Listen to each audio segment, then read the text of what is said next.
অধিক পরিমাণে ঋণ দেওয়ার প্রলোভন দেখিয়ে একাধিক গ্রাহকের কাছ থেকে প্রায় 13 লক্ষ টাকা আত্মসাতের অভিযোগ উঠেছে একটি মাইক্রো ফাইন্যান্স সংস্থার এক কর্মীর বিরুদ্ধে। ঘটনাকে কেন্দ্র করে বিশালগড় থানায় ভিড় জমান প্রতারিত দিনমজুর ও শ্রমজীবী পরিবারের সদস্যরা। অনেকে সন্তানদের নিয়ে থানায় এসে টাকা ফেরত অভিযুক্তের বিরুদ্ধে কঠোর ব্যবস্থা নেওয়ার দাবি জানান।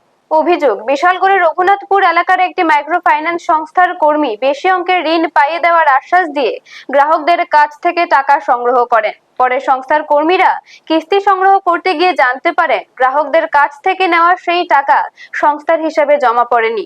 অভিযোগ, ওই কর্মী প্রায় 13 লক্ষ টাকা আত্মসাৎ করেছেন। ঘটনার পর প্রতারিত গ্রাহকরা বিশালগড় থানায় লিখিত অভিযোগ দায়ের করে। পুলিশ অভিযোগের ভিত্তিতে তদন্ত শুরু করেছে।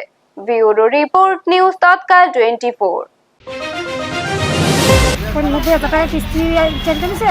আমি 18,000 টাকা দিলে আমি কিস্তিটা 3 তারিখ পাইলাম। আমার থেকে 16 তারিখে টাকা আনছে, 3 তারিখ টাকাটা পাইলাম। পরে আমরা কি তো স্যার ফোন করে স্যার 10 টাকা জোগাড় করছি, সুদে আনছি 10 টাকা সুদে, আপনি কিন্তু ডিলেট করুন না দিয়ে কেন কইছে ঠিক আছে তো 3 তারিখ যাই, 3 তারিখ টাকা পাইলেন। আমি অনবরত ফোনের পর ফোন করি, ফোন সুইচ পাই। একবার যাওয়া খুলছে কালকে সকালে, দিদি কালকে লোন পাই নেবেন। আমি কইছি আচ্ছা পাইলাম, ঠিক আছে স্যার আইতে কোনো আইতে না, ডাইরেক্ট অ্যাকাউন্টে ঢুকে যাবে। আমি কাছে ঠিক আছে। আজকে সারাদিন ধরে ফোন করতেছি, তখন থেকেই আরম্ভ করছি। কত টাকা নিচ্ছে আপনি? 18,000 টাকা নিয়েছে। স্বাধীন অফিস থেকে একজন স্টাফ আর কি, তো সবসময় 2-3 বছর হয়েছে, 1.5-2 বছর হয়েছে স্বাধীন অফিসে কাজ করে। তো সবসময় লোন নেয়, আমরা দেই, অনেক সময় অনলাইনে দিয়ে দেই, এটা তো জমা পড়তেছে। তো হঠাৎ করে আজকে মাসখানেক আগে কইছে যে দিদি একটা অফার আছে। কে বলছে? সুশান্ত পাল স্যার, যে মানে কিস্তি নেই স্টাফ। বলতেছে দিদি একটা অফার আছে, যেমন আমার 48,000 টাকা। তাই আমি কিস্তি দেওয়া আছে। আমি কত টাকা কইছি? 60,000 টাকা, আর বাকি আছে। যদি তুমি 60,000 টাকা দিয়ে দাও তাহলে তুমি 1.5 লাখ টাকা পাইবা। আগে আমি 80 না 1 লাখ টাকা জানি নিছিলাম, ওই টাকাটাই তারপর দিব।